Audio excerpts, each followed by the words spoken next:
Mostly लोगों ने ये एनीमे नहीं देखा होगा क्योंकि ये काइंड ऑफ अंडररेटेड एनीमे है। लेकिन मैंने जब ये एनीमे देखा था ना तो लिटरली मेरे होश उड़ गए थे, मतलब इसकी जो फाइट्स हैं वो इतनी अमेजिंग है। अब ये एनीमे का नाम है रिकॉर्ड ऑफ रैग्नारोक। इसके 2 सीजन्स हैं और इसकी टोटल एपिसोड हैं 27 एपिसोड्स। सीज़न 1 रिलीज़ हुआ था इसका 17 जून 2021 को, जिसके अंदर 10 एपिसोड हैं। और सीज़न 2 रिलीज़ हुआ था 26 जैन 2023 में, जिसके अंदर जो है वो 15 एपिसोड्स हैं। अब इसकी स्टोरी स्टार्ट होती है, मतलब मैं इसमें कोई स्पॉइलर नहीं दूंगा, लेकिन इसमें आपको बस एक हल्का सा वो दे दूंगा कि इसमें होगा क्या। लाइक इसमें कोई भी ऐसा स्पॉइलर नहीं होगा जिससे आप कहेंगे कि आपको एनीमे देखने में मज़ा नहीं आया। स्टोरी इसमें ऐसे स्टार्ट होती है कि जो गॉड्स होते हैं ना, वो क्या नाम है, ह्यूमंस को ख़त्म करना चाह रहे होते हैं उनके वॉर्स की वजह से, कि ह्यूमन जो है वॉर कर रहे होते हैं और अर्थ को डिस्ट्रॉय कर रहे होते हैं। तो गॉड सारे प्लान बनाते हैं। अब ये सीन होता है इसमें कि हर 1000 साल के बाद ना गॉड डिसाइड करते हैं, वोटिंग करते हैं कि इनको ह्यूमंस को और 1000 साल जीने दें या इनको अभी ख़त्म कर दें। तो इस दफ़ा जब गॉड्स की वोटिंग होती है तो सारे गॉड यही कहते हैं कि ह्यूमंस को ख़त्म कर दिया जाए। मोस्टली गॉड्स यही कहते हैं। अब जैसे गॉड फैसला कर देते हैं कि ह्यूमंस को ख़त्म कर दिया जाए, एक लड़की उधर आती है जिसका नाम होता है ब्रुनहिल्डे। अब जो ब्रुनहिल्डे ये एक वॉल्करी है। वॉल्करीज जो होते हैं वो ना तो ह्यूमन होते हैं ना गॉड होते हैं, वो लाइक सेमी गॉड होते हैं। हाफ ह्यूमन होते हैं और हाफ गॉड्स होते हैं। अब टोटल जो इस वर्ल्ड में ना सिर्फ 13 वॉल्करीज थी, ठीक है। वो जो थी वो ह्यूमंस की साइड पे होती है, क्योंकि वो इसको नहीं चाहती थी कि गॉड्स ह्यूमंस को ख़त्म करें। तो वो आके गॉड्स को मना करती है कि ह्यूमंस को नहीं ख़त्म करना चाहिए, इनको आगे 1000 साल का मौका देना चाहिए। लेकिन गॉड्स ने एक दफ़ा फैसला कर लिया तो सबने वोटिंग कर ली होती है, तो वो कहते हैं कि नहीं, अब हमने डिसाइड कर लिया तो इनको ख़त्म ही किया जाएगा। अब वेल्करी डिसाइड करती है कि कुछ ऐसा किया जाए जिससे ये एक्सटिंक्शन जो है, मतलब जो ह्यूमंस को ख़त्म करने वाली बात है, ये ख़त्म हो जाए। तो वो गॉड्स को एक प्रपोज करती है, रिकॉर्ड ऑफ रैग्नारोक नाम का एक वॉर। अब इस वॉर के अंदर ये होता है कि 13 गॉड्स होंगे और 13 ह्यूमंस होंगे। द स्ट्रॉन्गेस्ट ह्यूमंस हैं और ये जो स्ट्रॉन्गेस्ट गॉड्स हैं, ये आपस में फ़ाइट करेंगे। जिसकी साइड जो है वो फाइट ज़्यादा जीत जाती है, मतलब कि अगर गॉड्स 7 गॉड्स विन कर लेते हैं फाइट को, तो गॉड्स जो है ह्यूमंस को ख़त्म कर देंगे। और अगर 7 ह्यूमंस जीत जाएंगे तो वो आगे 1000 साल जी सकेंगे। अब इस सीरीज़ में जो दिखाया है वो ये है कि जो गॉड्स हैं वो काफ़ी ईगोइस्टिक्स हैं, मतलब कि वो अपनी ईगो के पे बात आ जाए ना तो वो कुछ भी कर सकते हैं।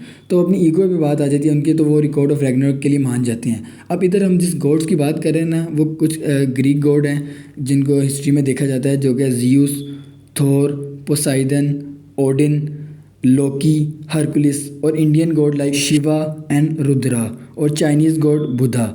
मतलब कि इनमें से कोई काफ़ी ज़्यादा गॉड्स हैं, उनमें से जो हैं 13 गॉड जो मोस्ट पावरफुल हैं वो फाइट करेंगे और 13 ह्यूमंस के साथ। अब ह्यूमंस हमें पता है कि गॉड के मुकाबले में जो है वो इतने पावरफुल नहीं है, और किसी भी ह्यूमन का कोई भी वेपन जो है वो गॉड के ख़िलाफ़ मतलब अफेक्ट नहीं करेगा उनको, कोई भी उनको नुकसान नहीं पहुंचा सकता। तो इसके लिए जो वेल्करी है, जो ब्रुनहिल्डे नाम की लड़की थी, वो क्या करती है कि जो जितनी और 13 वेल्करीज हैं वो सब ये करते हैं कि कोई भी ह्यूमन जो फाइट के लिए जाएगा ना, उसके साथ एक वेल्करी होगी जो उसका वेपन बनेगी। अब वेपन जो वो बनेगा ना, उसको हम कहते हैं डिवाइन ट्रेजर। वो वेपन ओनली वो वेपन जो है वो गॉड को नुकसान पहुंचा सकता है, या किसी भी गॉड को। उसके अलावा जो है कोई भी वेपन इनको नुकसान नहीं पहुंचा सकता। अब इस एनीमे की जो सबसे अच्छी बात है ना, वो ये है कि जो ह्यूमंस हैं वो कोई फिक्शनल कैरेक्टर्स नहीं होंगे, बल्कि वो रियलिटी में ह्यूमंस वही होंगे जो कि असल में हिस्ट्री में हमने ह्यूमंस देखे हैं। मीन्स कि अगर हम इसमें ह्यूमंस की बात करें तो एडम जैसे ह्यूमन, जिसको हम फर्स्ट ह्यूमन के नाम से जानते हैं, जैक द रिपर जो कि क्रिमिनल था एक इंग्लैंड का, और कोजिरो ससाकी जो कि वर्ल्ड स्ट्रॉन्गेस्ट स्वॉर्डमैन के नाम से जानते हैं। अब इस तरह के करैक्टर्स होंगे जो कि असल में करैक्टर्स हैं। अब ये करैक्टर्स हैं, अगर ये डेथ भी हो गया, मर भी गए हैं, तो ये रिकॉर्ड ऑफ रैग्नारोक के अंदर, मतलब ये एक रिकॉर्ड ऑफ रैग्नारोक जो एक एरा है उसके अंदर अपने प्राइम में वापस आते हैं फाइट करने के लिए। उन करैक्टर्स के साथ साथ मतलब जितने भी ह्यूमैनिटी के लोग जो पहले मर चुके थे या जो कुछ भी हुए थे, वो सारे उधर मौजूद होंगे उस फाइट को देखने के लिए, क्योंकि ये ह्यूमैनिटी को ख़त्म करने की बात हो रही है इधर। तो वो सारे भी इधर आए होते हैं अपने ये फाइट्स को देखने के लिए, ताकि ह्यूमंस जो हैं वो ख़त्म ना हो और ह्यूमंस ये वॉर जीते और ह्यूमंस जो है आगे 1000 साल भी जीत सकें। इसमें जो मोस्टली कैरेक्टर्स हैं ना वो जापानीज़ मतलब हिस्ट्री से हैं। मतलब कि कुछ कैरेक्टर्स हैं जैसे निकोला टेस्ला जो बाकी बाहर से हैं, मतलब मोस्टली जो कैरेक्टर्स हैं ना वो जापानीज़ उससे आएंगे। अब फिर इस तरह 13 फाइट्स होंगी और जो भी वो 7 फाइट्स जीतेगा उनकी बात मानी जाएगी। अब इस फाइट्स के अंदर एक जो है वो कि गॉड जो है वो इतने ज़्यादा पावरफुल नहीं है, मतलब कि गॉड पावरफुल हैं लेकिन नर्फ्ड किया हुआ है गॉड को, ताकि ह्यूमंस का मुकाबला कर सके। इवन तो अगर हमें पता है कि अगर गॉड्स अपनी रियल पावर जो है असल पावर है वो कैन मतलब it easily destroy a human, लेकिन इसके अंदर जो है गॉड इतने पावरफुल नहीं है, मतलब नर्व्स किया हुआ है उनको ताकि वो ह्यूमंस के साथ अच्छा मुकाबला कर सके। और इसकी जो सबसे मज़े की चीज़ है इस एनिमे की कि इसकी फ़ाइट्स जो हैं वो बहुत लेवल की फ़ाइट्स हैं। मतलब मैं आपको फाइट्स नहीं बताऊंगा, इसमें 13 फाइट्स होंगी टोटल, और जो 7 जीतेगा उनकी बात मानी जाएगी।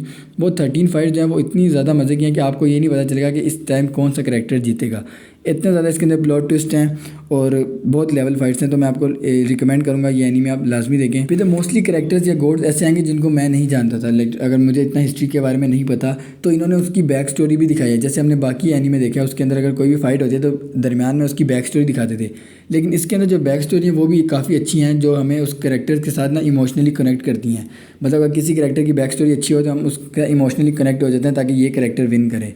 तो ये बैक स्टोरी इसमें एडम की और भी काफ़ी करैक्टर्स हैं जिनकी बैक स्टोरी, गोड्स की भी जो है, जियूस की बैक स्टोरी वो काफ़ी अच्छी दिखाई गई है और काफ़ी अच्छे तरीके से उसको पोर्ट्रे किया हुआ है। और इसकी जो एनिमेशन है मेरे ख्याल से वो भी काफ़ी अच्छी एनिमेशन है। 2 सीज़न इसके रिलीज़ हो चुके हैं और बाकी जो 3rd सीज़न है वो भी इसी साल 2024 में अगस्त में शायद रिलीज़ होने के इम्कान हैं। तो ये आप लाजमी, मैं आपको एनीमे रिकमेंड करूँगा, अगर आप ये देखना चाहें तो आप ज़रूर देखें।